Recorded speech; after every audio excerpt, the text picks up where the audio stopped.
ഒക്കെ ജീവിത രീതി ഉണ്ടെന്ന് കണ്ടു കഴിഞ്ഞാൽ ഒരു പാറ്റേൺ ലൈഫിൽ ഇല്ലെങ്കിൽ നിങ്ങളുടെ ഇൻഡിവിജ്വൽ മനസ്സിൽ ബഹുമാനത്തോടൊപ്പം സംതിങ് റോങ്.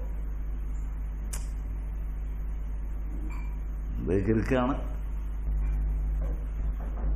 ഞാനായിട്ട് പിന്നെ ഒന്നും ഉപദ്രവിക്കേണ്ടെന്ന് വിചാരിച്ചിട്ടാണ് ഞാൻ പറയാതിരുന്നത്. എനിക്ക് തോന്നിയതാണ് എന്ന് നിങ്ങൾ പലരെ പറ്റിയും പറയും. സ്വാമിമാരെ കുറിച്ചായാൽ പോലും പറയും. Am I right?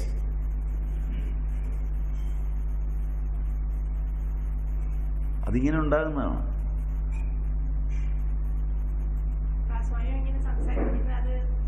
സ്വയമായി സംസാരിക്കുന്നത് എല്ലാം ഭ്രാന്തൊന്നുമല്ല. കാരണം എന്താ വെച്ചാൽ ചില ദേവതാ വിജ്ഞാനത്തിൻ്റെ വഴിയിൽ സഞ്ചരിച്ചിട്ടുള്ളവർ സ്വയം സംസാരിക്കും. അത് ഭ്രാന്തല്ല. അവർ ചില ദേവതകളുടെ ഉപാസന നിമിത്തം അവർക്ക് ആ ദേവതയോട് സംസാരിക്കാൻ കഴിയും. അങ്ങനെ സംസാരിക്കുന്ന ആരെയെങ്കിലും കണ്ട് ഭ്രാന്തനാണെന്ന് തീരുമാനിക്കരുത്. അതങ്ങനെയുള്ള ആളുകളുണ്ട്. അവർ പല കാര്യങ്ങളും ആ ദേവതയോട് ചോദിച്ചിട്ടാണ് ചെയ്യുക. അത് ഉപാസനാ മാർഗങ്ങളാണ്.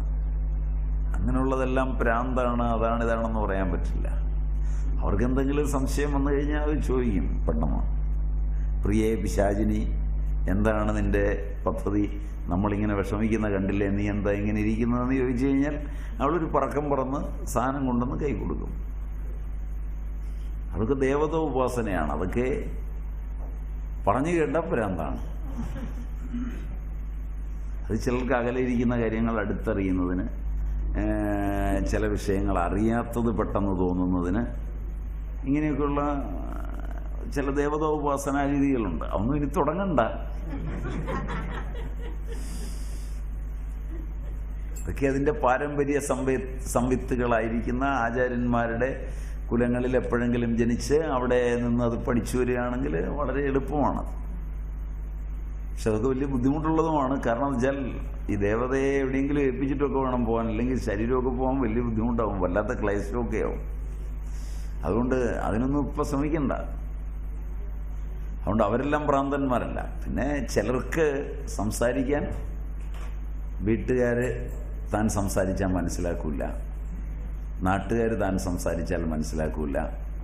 എന്നാൽ പിന്നെ ഞാൻ എന്നോട് മാത്രം സംസാരിച്ചേക്കാമെന്ന് വിചാരിച്ച് ബോധപൂർവം സംസാരിക്കുന്നതാണെങ്കിൽ അതും ഭ്രാന്തല്ല. ഞാൻ പറഞ്ഞാൽ ആർക്കെങ്കിലും മനസ്സിലാകണ്ടേ? അതെൻ്റെ അമ്മയ്ക്ക് മനസ്സിലാവില്ല, അച്ഛന് മനസ്സിലാവില്ല, സഹോദരിക്ക് മനസ്സിലാവില്ല, സഹോദരന് മനസ്സിലാവില്ല, നാട്ടുകാർക്ക് മനസ്സിലാവില്ല. എന്നാൽ പിന്നെ ഞാൻ എപ്പോൾ ഇങ്ങനെ വെറുതെ എങ്ങനെ ഇരിക്കുന്ന? അവിടെ ഞാൻ എന്നോട് സംസാരിക്കുകയാണ്. എനിക്ക് മനസ്സിലാവും, ഞാൻ സംസാരിക്കും.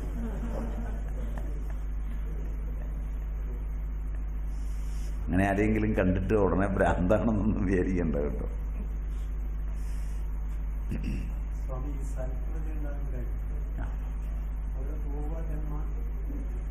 സുപ്രജയുണ്ടാകുന്നതിന് എന്തെല്ലാം പൂർവകർമ്മ ദുഷ്കർമ്മങ്ങൾ ചെയ്തിട്ടുണ്ടെങ്കിലും പ്രായശ്ചിത്തം കൊണ്ട് മാറും. വിധിയമാണ്.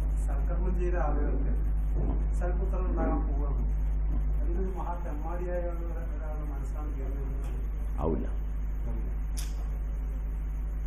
ഒട്ടും കയറുകയില്ല. 1% പോലും കയറുകയില്ല. ഞാൻ ഹിറ്റ്ലറെ അനുകൂലിച്ച് ഞാൻ പറഞ്ഞില്ല. അത് നിങ്ങളുടെ ഒരു ധാരണ. പ്രതികൂലിച്ചില്ല എന്നുള്ളതാണ് നിങ്ങളുടെ പരാതി. പ്രതികൂലിക്കാത്തതിന് കാരണം എൻ്റെ ഇതുവരെയുള്ള ജീവിതാനുഭവങ്ങളുടെ അടിസ്ഥാനത്തിൽ ഞാൻ പറഞ്ഞതാണ്. ഞാൻ മനസ്സിലാക്കിയിട്ടുള്ളിടത്തോളം എൻ്റെ അറിവും പരിചയവും വെച്ച് ലോകത്തിലെ ഏറ്റവും നിഷ്ഠൂര രാജ്യങ്ങളിൽ ഒന്നാണ് അമേരിക്ക. ലോകത്തെ ഏറ്റവും അധികം ആയുധം വയ്ക്കുന്ന രാജ്യം. 2 ക്യാപിറ്റലിസ്റ്റ് രാജ്യം. 3 മറ്റൊരു രാജ്യത്തിൻ്റെയും സ്വത്വം അംഗീകരിക്കാത്ത രാജ്യം. 4 ഒരു രാജ്യത്തിലേക്ക് കടന്നു കയറിയ കുടിയേറ്റക്കാരുടെ രാജ്യം. കുടിയേറ്റക്കാരൻ്റെ മനസ്സ് മണ്ണിനോടും പെണ്ണിനോടും മര്യാദാമസൃണമല്ല. കുടിയേറ്റക്കാരൻ്റെ മനസ്സ് സദാ സംഘർഷപൂരിതമാണ്.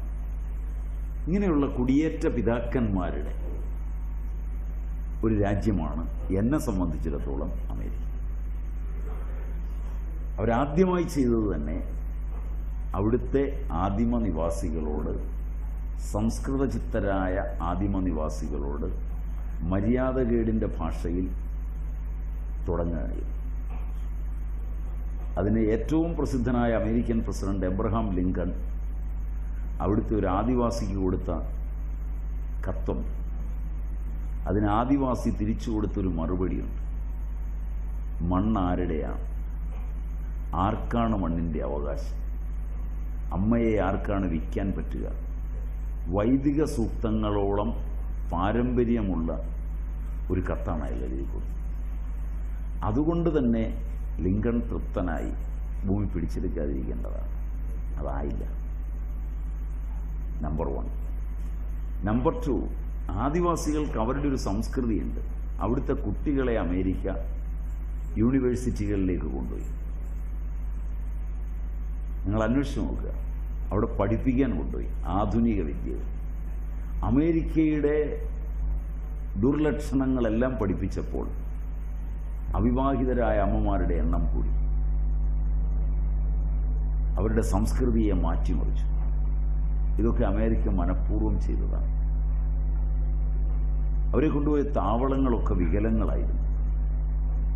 ലോകത്തിലെ നല്ല സംസ്കൃതികൾക്ക് മേൽ അമേരിക്ക നടത്തിയിട്ടുള്ള മാനസികമായ ഹിംസയും വാചികമായ ഹിംസയും ശാരീരികമായ ഹിംസയും ആയുധക്കടത്തും വെച്ച് അമേരിക്കയെ ഒരു ഉത്തമ രാജ്യമെന്ന് എണ്ണാൻ പറ്റില്ല. നമ്പർ 1. അമേരിക്കയോടൊപ്പം 2ാം ലോക മഹായുദ്ധകാലത്ത് വളരെ ശക്തമായി ഉണ്ടായിരുന്ന ഒരു രാജ്യമാണ് ഇംഗ്ലണ്ട്. ഇംഗ്ലണ്ട് ഒട്ടേറെ കോളനികളോടുകൂടിയ രാജ്യമായിരുന്നു.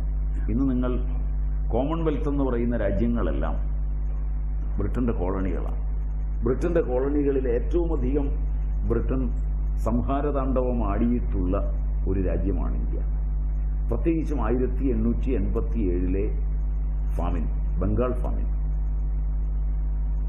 അതുപോലെ മദ്രാസ് ഫാമിൻ, ഇതൊക്കെ അമേരിക്കയിൽ ഇംഗ്ലണ്ടിൽ നിന്ന് ഇവിടെ ഭരിക്കാൻ വന്ന, പ്രത്യേകിച്ച് അന്നത്തെ ഗവർണർ ട്രംപിൾ, അയാളൊക്കെ ഉണ്ടാക്കിയതാണ്.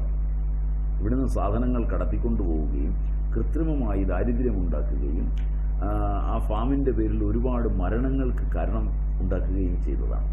ജനറൽ ഡയറിൻ്റെയും മറ്റുള്ളവരുടെയും പ്രവർത്തനങ്ങൾ നിങ്ങൾക്കറിയാം, നിങ്ങൾ ചരിത്രത്തിൽ പഠിച്ചിട്ടുള്ളതാണ്. ഇങ്ങനെയുള്ളൊരു രാജ്യം കലാപകാരികളല്ല, ഉത്തമന്മാരാണ്, നല്ലവരാണ്, സംസ്കാരമുള്ളവരാണ്, സംസ്കൃത ചിത്തന്മാരാണ് എന്ന് വിശ്വസിക്കാൻ പ്രയാസം. 2ാം ലോക മഹായുദ്ധത്തിലെ 2 ശക്തികളാണ് സഖ്യകക്ഷികളും മറ്റത് അങ്ങനെ 2 ശക്തികൾ തമ്മിലാണ് യുദ്ധം. അതിൽ ഫ്രാൻസും ഇംഗ്ലണ്ടും അമേരിക്കയും റഷ്യ കുറച്ചു കാലത്തേക്കും ഒരു പക്ഷത്തും, റോം, ബെർലിൻ, ടോക്കിയോ മറ്റൊരു പക്ഷത്തും. അങ്ങനെ ആയിരുന്നു എന്ന് തോന്നുന്നു. കൂട്ടത്തിൽ ഇറ്റലിയുടെ അല്പം സഹായവും അങ്ങനെ ആയിരുന്നു എന്നാണ് എനിക്ക് തോന്നുന്നത്. ഇങ്ങനെയുള്ളൊരു യുദ്ധക്കളത്തിൽ യഥാർത്ഥത്തിൽ അമേരിക്കയുടെ കയ്യിലായിരുന്നു ബോംബുണ്ടായിരുന്നത്. ജപ്പാന്റെ തലയ്ക്കുമേൽ, ഹിറ്റ്ലർക്കുമേലല്ല, ജപ്പാന്റെ തലയ്ക്കുമേൽ ബോംബ് വർഷിച്ചതും അമേരിക്കയാണ്. ആ അമേരിക്ക ഉത്തമന്മാരാണ്. ഇന്നും അതിൻ്റെ തീരാദുഃഖങ്ങളിലൂടെ ജപ്പാൻ കടന്നു പോകുമ്പോഴും നിങ്ങളുടെയൊക്കെ മനസ്സുകളിൽ അമേരിക്ക വളരെ ഉത്തമ രാജ്യമാണ്. ഇതിൻ്റെ തിക്തഫലം അനുഭവിക്കുന്ന ജപ്പാൻ അന്നോ ഇന്നോ ആയുധ സമാഹരണം നടത്തിയിട്ടില്ല. ജർമ്മനി, ലോകത്തുള്ള എല്ലാ അറിവിനെയും സ്വാംശീകരിക്കാൻ ശ്രമിക്കുന്ന ജർമ്മനി ഇന്നും ആറ്റം ബോംബുണ്ടാക്കിയല്ല കളിക്കുന്നത്. ഇന്ത്യ വരെ അണുശക്തിയായി വികസിച്ചിരിക്കുന്ന ഒരു തലത്തിൽ ജപ്പാനോ ജർമ്മനിയോ ഇറ്റലിയോ ആയുധസർജനത്തിലോ ബോംബ് നിർമ്മാണത്തിലോ ലോകമഹാശക്തികളോടൊപ്പമില്ല. പണം കുറവായതുകൊണ്ടല്ല, സർഗശേഷി കുറവായതുകൊണ്ടല്ല. അപ്പോൾ ഇങ്ങനെയുള്ള ഒരു രാജ്യം എന്ന നിലയിൽ അതിലെ ഒരു പൗരൻ ഇങ്ങനെ ചെയ്യാൻ വഴിയില്ല. ഇവരുമായി ഏറ്റുമുട്ടുന്നതിന് വേണ്ടി എഴുതി ഉണ്ടാക്കിയ ഒരു കള്ളക്കഥയായിരിക്കും അതെന്ന് എൻ്റെ അന്തരംഗം പറയുന്നത് കൊണ്ടാണ് ഞാനത് വിശ്വസിക്കുന്നത്. അതുകൊണ്ട് നിങ്ങളത് സ്വീകരിക്കണമെന്ന് എനിക്ക് നിർബന്ധമില്ല.